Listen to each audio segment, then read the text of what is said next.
Assalamualaikum warahmatullahi wabarakatuh. Bertemu kembali di channel saya, Mas Tanto, di mana pada kesempatan kali ini saya akan membahas soal-soal pretest dan UKM PPG guru kelas SD di bagian yang ke-12. Jadi buat rekan-rekan guru SD yang sebentar lagi menghadapi UP, bagi yang sedang PPG ini, kemudian bagi yang belum lulus pretest tahun kemarin, kemungkinan di akhir Juli nanti akan ada pretest. Jadi di sini tempat Anda untuk belajar latihan-latihan soal untuk mempersiapkan pretest di bulan Juli nanti. Baik, kita mulai pembahasannya.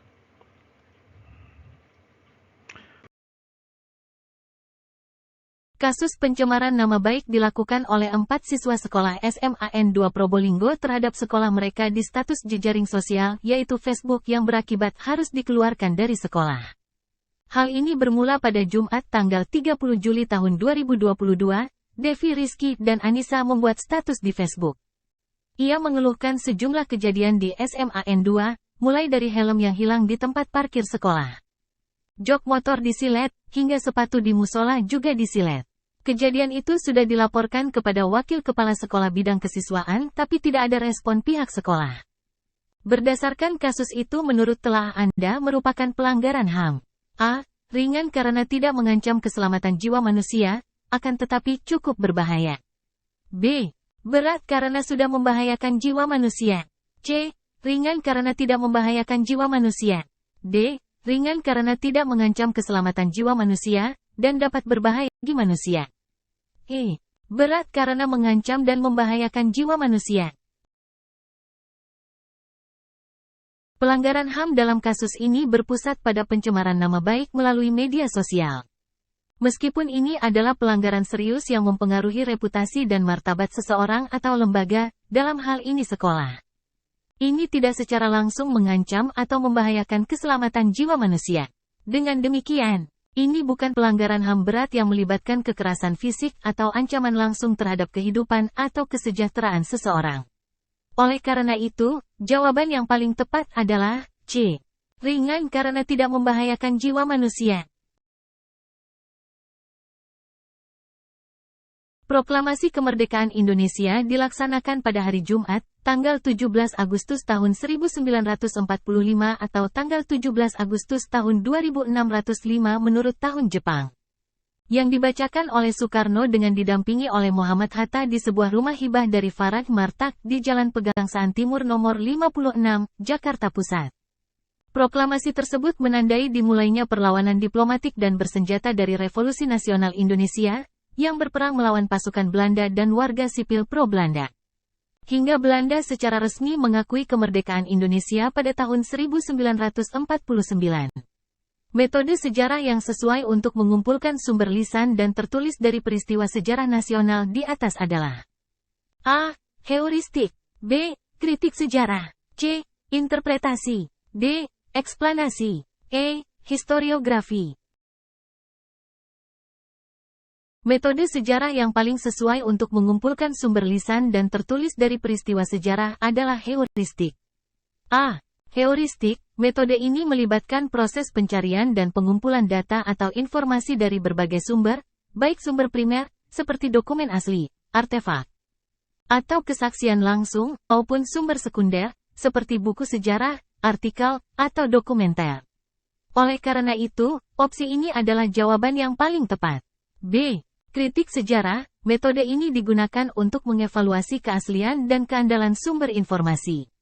C. Interpretasi, metode ini digunakan untuk memahami dan menjelaskan makna dari fakta dan peristiwa sejarah. D. Eksplanasi, metode ini digunakan untuk memberikan penjelasan atau alasan mengenai peristiwa atau fenomena sejarah.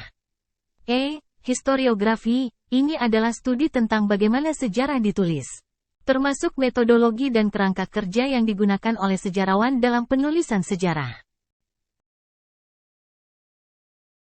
Disajikan suatu kumpulan bilangan yang urutannya berpola, yaitu 12, 5, minus 2, minus 9, minus 16, minus 198.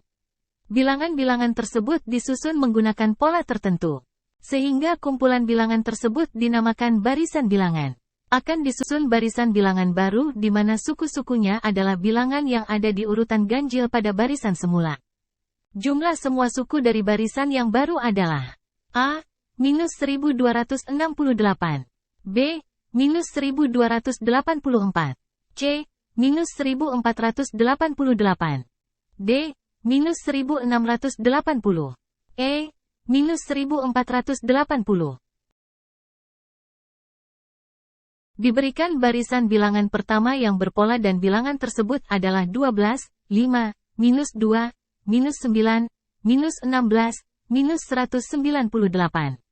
Jika kita perhatikan, perubahan antara setiap suku pada barisan ini adalah minus 7. Ini berarti bahwa barisan tersebut adalah barisan aritmetika dengan beda minus 7. Kita diminta untuk membuat barisan baru yang terdiri dari suku-suku pada posisi ganjil dari barisan semula. Yaitu suku pertama, suku ketiga, suku kelima, dan seterusnya, hingga suku dengan nilai minus 198. Dalam barisan asli, suku pertama adalah 12, suku ketiga adalah minus 2, suku kelima adalah minus 16, dan seterusnya. Jadi, barisan baru juga merupakan barisan aritmetika dengan beda minus 14, karena setiap dua suku diambil.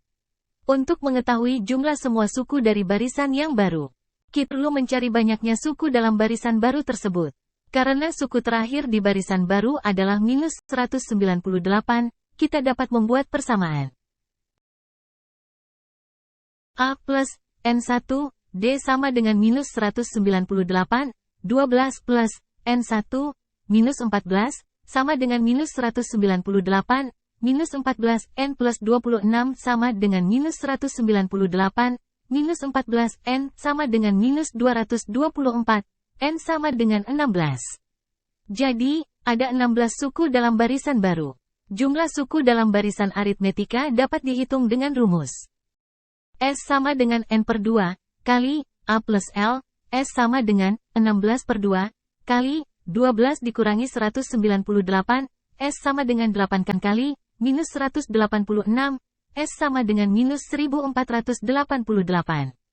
Jadi, jawabannya adalah C, minus 1488. Perhatikan pernyataan sebagai berikut. 1. Pelaku pelanggaran lalu lintas dikenakan tilang. 2. Pelanggaran melakukan perzinahan, oleh warga diputuskan dalam musyawarah adat. 3. Pelaku pencurian dimasukkan penjara selama 3 tahun. 4. Perselisihan antar warga diselesaikan dengan jalan mediasi oleh kepala desa. Berdasarkan pernyataan di atas yang merupakan contoh norma sosial customs adalah A. 2 dan 3, B. 1 dan 2, C. 2 dan 4, D. 1 dan 3, E. 3 dan 4. Customs adalah istilah yang digunakan untuk merujuk pada norma atau aturan sosial yang diturunkan dari generasi ke generasi dan biasanya mengandung unsur adat dan budaya tradisional. Dari pernyataan yang ada, yang paling mencerminkan norma sosial customs adalah pernyataan, pelanggaran melakukan perzinahan, oleh warga diputuskan dalam musyawarah adat. Perselisihan antar warga diselesaikan dengan jalan mediasi oleh kepala desa. Kedua pernyataan tersebut mengandung unsur adat dan kebiasaan dalam menyelesaikan permasalahan. Jadi, jawabannya adalah C, 2 dan 4. Sikap terbuka dan pemahaman kritis yang harus dibentuk dalam menghadapi arus globalisasi melalui pembelajaran PPKN. Contohnya dapat ditunjukkan oleh peserta didik di sekolah melalui simulasi pembelajaran yang mencerminkan sikap. A. Sukacita dalam menerima dan menggunakan produk hasil inovasi teknologi negara lain. B. Apresiatif dan bangga terhadap proses dan produk inovasi teknologi anak bangsa sendiri. C. Menyambut keunggulan proses dan produk kreatif inovasi teknologi dari manapun datangnya. D. Bangga menjadi pengguna barang dan jasa produk global yang berbasis teknologi tinggi. E. Tidak menolak dan menikmati masuknya produk inovasi teknologi yang ditawarkan negara maju. Dalam menghadapi arus globalisasi, peserta didik diharapkan mampu menunjukkan sikap terbuka dan pemahaman kritis terhadap teknologi dan inovasi dari berbagai sumber, baik lokal maupun global. Ini mencakup kemampuan untuk mengapresiasi dan merayakan inovasi lokal, serta kemampuan untuk mengakui dan menerima inovasi yang berasal dari sumber lain. Oleh karena itu, jawaban yang paling tepat adalah C. Menyambut keunggulan proses dan produk kreatif inovasi teknologi dari manapun datangnya. Jawaban ini mencakup penghargaan terhadap inovasi dari berbagai sumber dan mempromosikan sikap terbuka dan pemahaman kritis yang diperlukan dalam konteks globalisasi.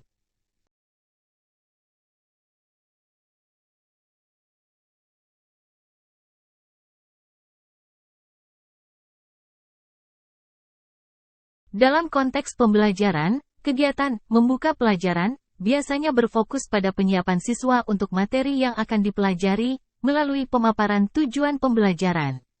Mengaitkan materi dengan pengetahuan sebelumnya, atau memotivasi mereka dengan relevansi atau pentingnya materi tersebut. Berdasarkan pilihan yang diberikan, opsi yang tampaknya tidak sejalan dengan kegiatan membuka pelajaran dalam konteks ini adalah D. Meminta siswa untuk berkelompok sesuai dengan kelompok yang telah ditentukan.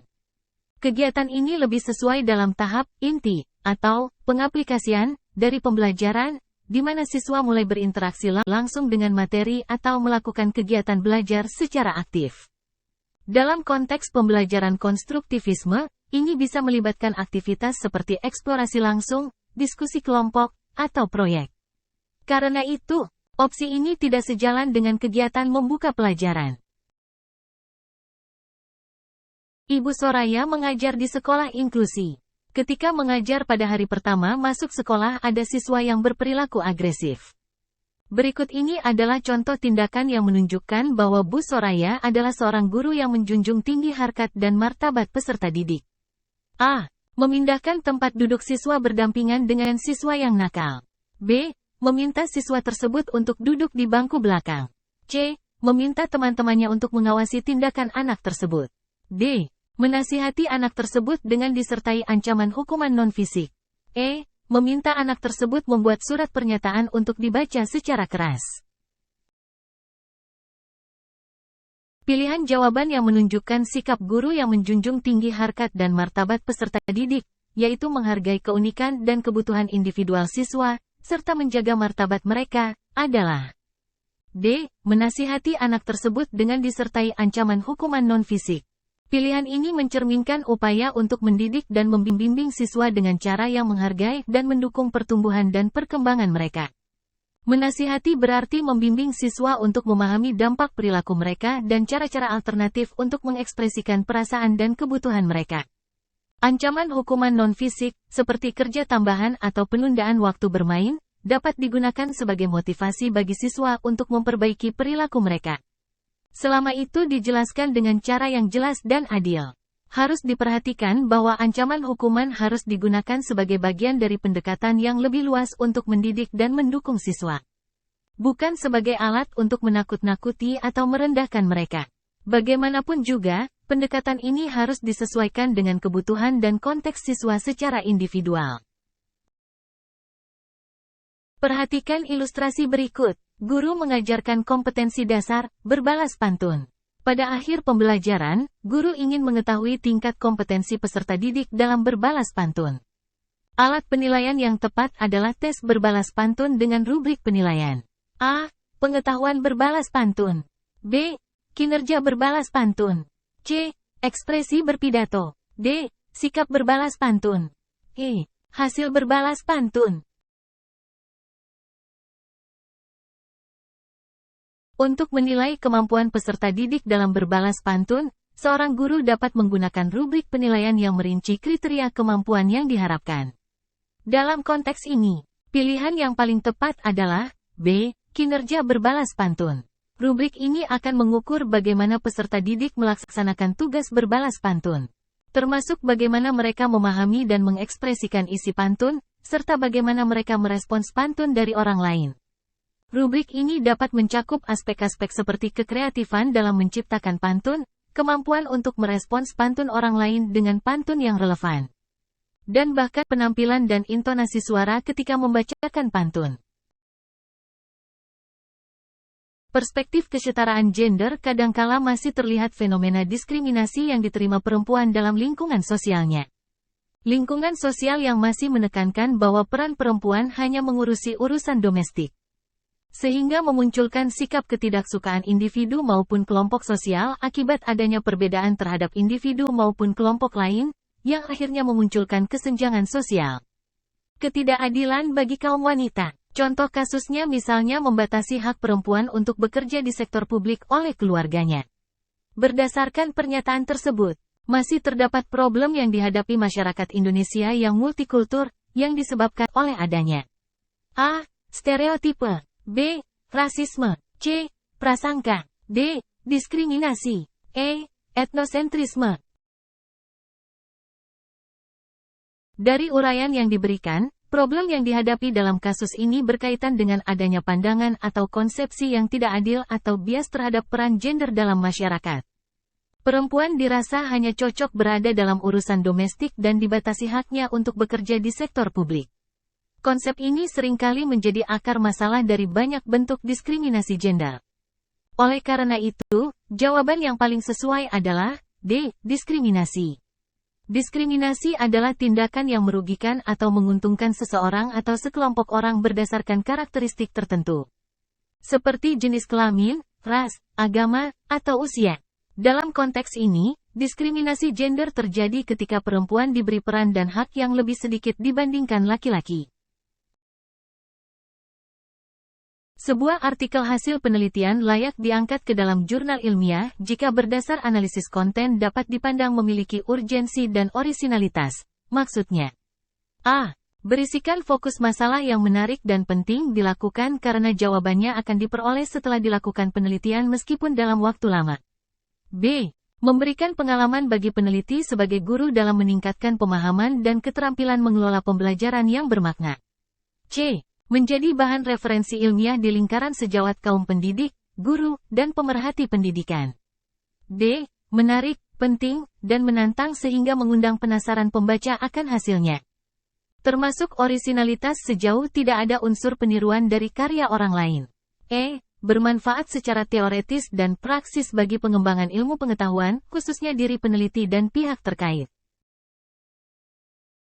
Sebuah artikel hasil penelitian layak diangkat ke dalam jurnal ilmiah jika berdasar analisis konten dapat dipandang memiliki urgensi dan orisinalitas. Maksudnya, A. Berisikan fokus masalah yang menarik dan penting dilakukan karena jawabannya akan diperoleh setelah dilakukan penelitian meskipun dalam waktu lama. B. Memberikan pengalaman bagi peneliti sebagai guru dalam meningkatkan pemahaman dan keterampilan mengelola pembelajaran yang bermakna. C. Menjadi bahan referensi ilmiah di lingkaran sejawat kaum pendidik, guru, dan pemerhati pendidikan. D. Menarik, penting, dan menantang sehingga mengundang penasaran pembaca akan hasilnya. Termasuk orisinalitas sejauh tidak ada unsur peniruan dari karya orang lain. E. Bermanfaat secara teoretis dan praksis bagi pengembangan ilmu pengetahuan, khususnya diri peneliti dan pihak terkait. Orisinalitas dan urgensi dalam konteks penelitian berarti bahwa penelitian tersebut mencakup ide-ide baru atau pendekatan baru untuk masalah yang penting atau urgen. Dengan kata lain, penelitian tersebut harus memberikan sesuatu yang baru dan penting untuk bidang penelitian tersebut. Penelitian yang orisinal dan urgen juga harus bebas dari plagiarisme atau peniruan dari karya orang lain. Oleh karena itu, jawaban yang paling sesuai adalah D. Menarik, penting, dan menantang sehingga mengundang penasaran pembaca akan hasilnya, termasuk orisinalitas sejauh tidak ada unsur peniruan dari karya orang lain. Halo semuanya, terima kasih sudah menonton video ini tentang pembahasan soal pretest dan UKM PPG Guru Kelas SD. Saya harap video ini memberikan Anda pemahaman yang lebih baik mengenai materi-materi yang akan diuji dalam pretest dan UKM PPG, seperti yang telah kita bahas tadi. Saya telah membagikan 10 soal sebagai contoh yang mungkin muncul dalam pretest. Semoga pembahasan ini dapat membantu Anda mempersiapkan diri dengan lebih baik dan mengasah kemampuan Anda dalam menjawab soal-soal tersebut. Saya ingin mengucapkan semoga sukses dan lancar kepada semua yang akan mengikuti pretest maupun UKM PPG. Semoga persiapan yang telah Anda lakukan membuahkan hasil yang memuaskan. Saya yakin Anda semua memiliki potensi dan kecakapan untuk menjawab setiap tantangan dalam pretest maupun UKM PPG dengan baik. Terakhir, saya ingin mengajak Anda untuk mendukung channel ini dengan cara like, share, dan subscribe. Dengan begitu, Anda akan selalu mendapatkan notifikasi ketika saya mengunggah video baru seputar pendidikan dan pengembangan profesi guru. Jadi, jangan lupa untuk terus berlangganan dan jangan ragu untuk membagikan video ini kepada teman-teman atau kolega Anda yang juga membutuhkan informasi mengenai pretest dan UKM PPG. Terima kasih sekali lagi atas dukungan dan partisipasi Anda dalam menonton video ini. Semoga Anda berhasil lulus pretest maupun UKM PPG. Sampai jumpa dalam video saya berikutnya. Tetap semangat dan terus berkembang. Terima kasih dan salam sukses.